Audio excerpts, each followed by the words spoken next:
Hello lovely families, இன்றைக்கி நம்ம ஒரு முக்கியமான இடத்த தான் பார்க்க போகிறோம். இது ரொம்ப நாளைக்கு முன்னாடியே எடுத்த வீடியோ, ஆனால் எனக்கு இப்போ தான் இதை போஸ்ட் பண்ணுறதுக்கு டைம் கிடச்சிது. என்னென்னு பார்த்தீங்கன்னா, கொடைக்கானல் போயிருந்தோம் இல்லையா? ஸோ அங்கே வந்து என்ன தான் இயற்கையை எல்லாத்தையுமே ரசித்தாலும் முக்கியமான இடமா எனக்கு இது ரொம்பவே ஸ்பெஷலாக பிடிச்சிருந்துச்சி. என்னென்னு பார்த்தீங்கன்னா, கொடைக்கானல்லேருந்து பார்த்தீங்கன்னா செம்பகனூர் அப்படின்னு ஒரு ஏரியாவில் வந்து நேச்சுரல் ஹிஸ்டாரிக், அதாவது இதில் இந்த மியூசியம் வந்து இருந்தது. இந்த மியூசியத்தில் மெயினாக என்ன தெரியுமா, எல்லாமே வந்து இறந்த உயிரினங்களை பதப்படுத்தி வச்சுருந்தாங்க. எனக்கு பார்க்கும்போதே ரொம்பவே மிராக்கிளாக இருந்துச்சு. என்னென்னா, இந்த மாதிரிலாம் வந்து ஒரு உயிரினம் செத்ததுக்கப்புறம் இப்படிலாம் ஸ்டோர் பண்ண முடியுமா அப்படிங்கிறது ரொம்பவே விசித்திரமாக இருந்தது. ஒரு பாம்பையும் நம்ம பார்த்துருக்கோம், ஆனால் ஒவ்வொரு பாம்புக்கும் இந்த அளவுக்கெல்லாம் எக்ஸ்ப்ளனேஷன் கொடுத்து, அதாவது இது வந்து கட்டுவிரியன், இந்த மாதிரி ஒரு பாம்பு இருக்குது, இந்த மாதிரி நமக்கு இருக்கிறதுலே நாகப்பாம்பு, சாரப்பாம்பு, ஓலைப்பாம்பு, தண்ணி பாம்பு, இந்த பாம்பு தான் தெரியும். ஆனால் இதில் இவ்வளோ பாம்பு ஐட்டம்ஸ் இருக்குது அப்படிங்கிறதுலாம் பார்க்கும்போது ரொம்பவே ஒரு மாதிரி எப்படி சொல்கிறதுனா ஆச்சரியமாக இருந்துச்சு. பூச்சி இனங்களில் இவ்வளோ பூச்சி இருக்குமா அப்படிங்கிறதுமே ஒரு பெரிய விஷயந்தான்.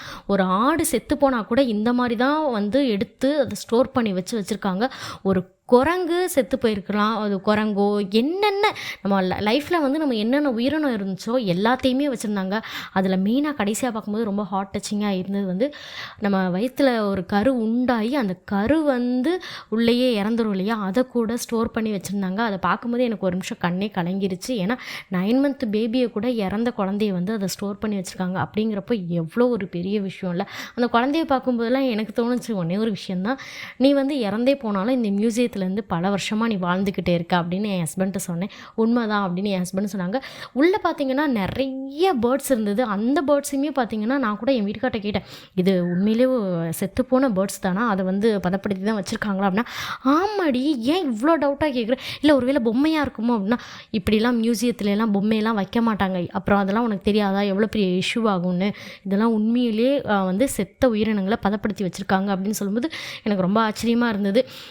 பார்க்க ஒவ்வொன்றையும் பார்க்க ஆச்சரியமாகவும் இருந்தது. ரொம்ப அது வந்து என்னென்னா, இந்த மாதிரிலாம் ஒரு உயிரினம் இருக்கா அப்படிங்கிறதெல்லாம் பார்க்கும்போது நமக்கே ஒரு மாதிரி பார்க்காததை பார்க்குற ஒரு ஃபீல் ஆச்சு. ஒரு பட்டாம்பூச்சி இப்படி தான் இருக்குங்கிறது நமக்கு தெரியும், ஆனால் அந்த பட்டாம்பூச்சியில் இத்தனை வகையான பட்டாம்பூச்சி இருக்கும், ஒரு வண்டில் இத்தனை வகையான வண்டு இருக்கும், கரப்பாம்பூச்சி, குட்டி குட்டி பூச்சிங்கள், ஈ முதற்கொண்டு இவ்வளோ டிஃப்ரென்ஸான ஈ இருக்கும். நமக்கு தெரிஞ்சது நார்மல் ஈ, அப்புறம் பார்த்திங்கன்னா மாட்டு ஈன்னு சொல்லுவோம் இல்லையா, அதுதான் நமக்கு தெரிஞ்சது. அதாவது நாய் வந்து குறைக்கும் அப்படின்னு நம்ம கேள்விப்பட்டிருக்கோம், ஆனால் இதில் வந்து மான் குறைக்கும் அப்படிங்கிறது குறைக்கும் மான் அப்படின்னு போட்டிருந்தாங்க. எனக்கு என்னடா நம்ம தான் தப்பாக படிக்கிறோமோ அப்படின்னு பார்த்தா, இல்லை குறைக்கும் மான் அப்படின்னே போட்டிருந்துச்சு. அந்த மான் வந்து குறைக்குமா, நமக்கு நாய் தான் குறைக்கும் அப்படின்னு நம்ம கேள்விப்பட்டிருக்கோம். அடுத்து பார்த்திங்கன்னா முயல் செத்தது, கடலோட யானை இருக்கு இல்லையா, கடல் யானையோட அந்த தலைப்பகுதியெல்லாம் வச்சுருந்தாங்க. எனக்கு பார்த்தோன்னே இதெல்லாம் எப்படி வச்சுருப்பாங்க அப்படிங்கிறது எனக்கு மைண்டுக்கு தோணுச்சு. கண்டிப்பாக வந்துட்டு நம்ம வீட்டில எல்லாம் ஒரு சின்ன பொருளை கூட நம்ம சேர்த்து வைக்க மாட்டோம். ஏதாவது ஒன்று பார்ப்போம், இதெல்லாம் தேவையில்லை தூக்கி போடு அப்படின்னு சொல்லிடுவோம். இவங்க இத்தனை வருஷமாக இதை வந்து ஒன்று ஒன்றா சேர்த்து வைக்கிறதுக்கு எவ்வளோ கஷ்டப்பட்டிருப்பாங்க அப்படின்னு.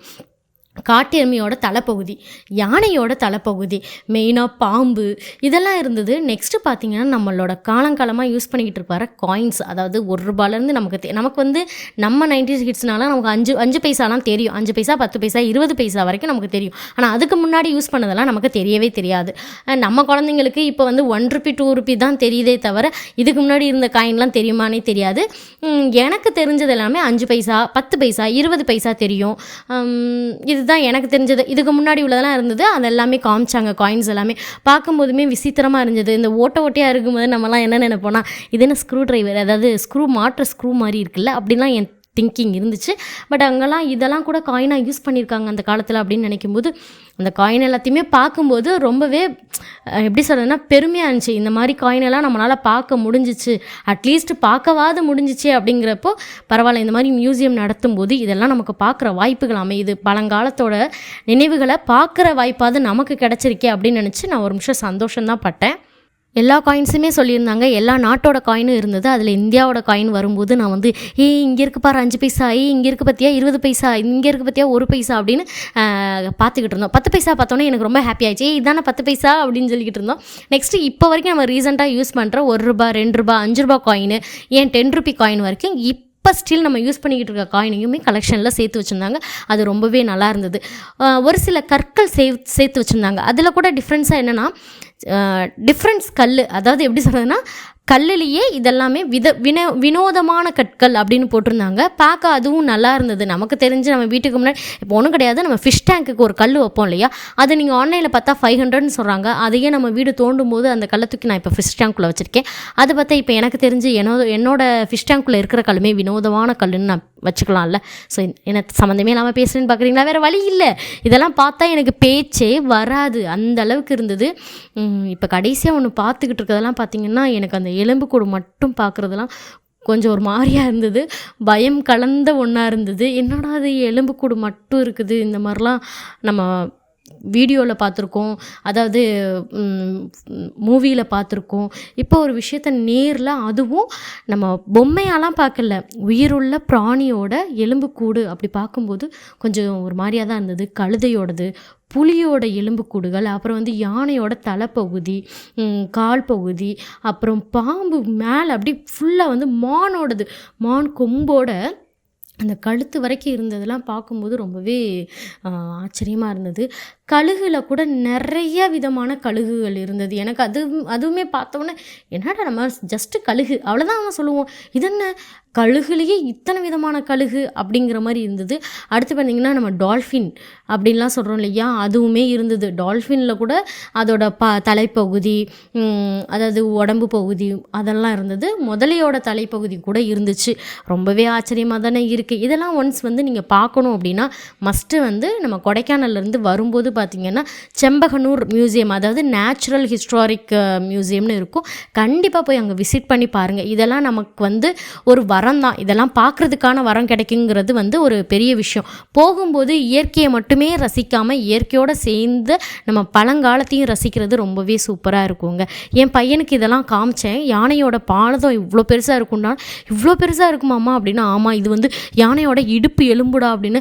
இடுப்பு எலும்பா அப்படின்னா, அப்புறம் இது யானையோட கால் எலும்பு அப்படின்னு சொன்னோம்னா என் பையன் கேட்டான், அம்மா நமக்கு ஆட்டுக்கால் சாப்பிடுவோம்னா அதை விட பெரிய காலாக இருக்கலாம். ஆமாடா அதே தான், பிடிச்சிட்ட பாயிண்ட்டை பிடிச்சிட்ட அப்படின்னு. சங்கு, ஸ்டார்ஸ் இருக்கும் இல்லையா, ஸ்டார் சங்கு, அதாவது நம்ம என்ன சொல்லுவோம்னா ஸ்டார் மீன் அப்படிலாம் சொல்லுவோம் இல்லையா, அதே மாதிரி ஸ்டார் ஃபிஷ்ஷோட அந்த இதெல்லாமே கலெக்ஷன்ஸ் நிறையா வச்சுருந்தாங்க. பார்க்கவே பிரமிப்பாக இருந்துச்சுங்க. நம்ம நாட்டோட கழுகுனே இருந்தது, இந்தியாவின் கழுகு அப்படின்னு இருந்தது. மீன் உண்ணும் கழுகு, மீன் உண்ணும் ஆந்தைன்னு ஒன்று இருந்தது. நமக்கு ஆந்தையை பார்க்குறதே பெரிய விஷயம், இதில் மீன் மட்டும் சாப்பிட்ற ஆந்தை அப்படிலாம் இருந்தது. நம்மளோட இதில் பார்த்திங்கன்னா தென்னிந்தியாவில் யூஸ் பண்ண பாத்திரம், அதாவது பானைகள் சொல்லுவோம் இல்லையா, அதாவது புதைந்த பானைகள் அப்படிலாம் நிறையா இருக்கும் இல்லையா, அதையுமே எடுத்து வந்துட்டு வச்சுருந்தாங்க. இந்த மாதிரி ஆனால் எல்லாமே கொஞ்சம் கொஞ்சம் உடஞ்சிருந்தாலும் இந்த மாதிரிலாம் யூஸ் பண்ணியிருக்காங்க. நம்ம இப்போ யூஸ் பண்ணுற பாத்திரம்லாம் பார்க்கும்போது பிரமிப்பாக இருந்தது. என்னென்னா இதெல்லாம் வந்து அந்த மக்கள் யூஸ் பண்ணி வாழ்ந்திருக்காங்க. இது எவ்வளோ பெரிய விஷயம் இல்லை. நம்ம இப்போ இருக்கிற பாத்திரத்தை ஜஸ்ட் அப்படி தூக்கி அடுப்பில் வைக்கிறோம், சமைக்கிறோம், தூக்கி தண்ணியை வச்சு ஒரு கழுவி தூக்கி எரிஞ்சிடுறோம். அது 4 நாள் கழுவலைனாலுமே ஒன்றுமே கண்டுக்க மாட்டோம். போடு நாம் 4 நாள் கழித்து கழுவி வச்சுக்கலாம் அப்படின்னு யோசிச்சிடறோம்.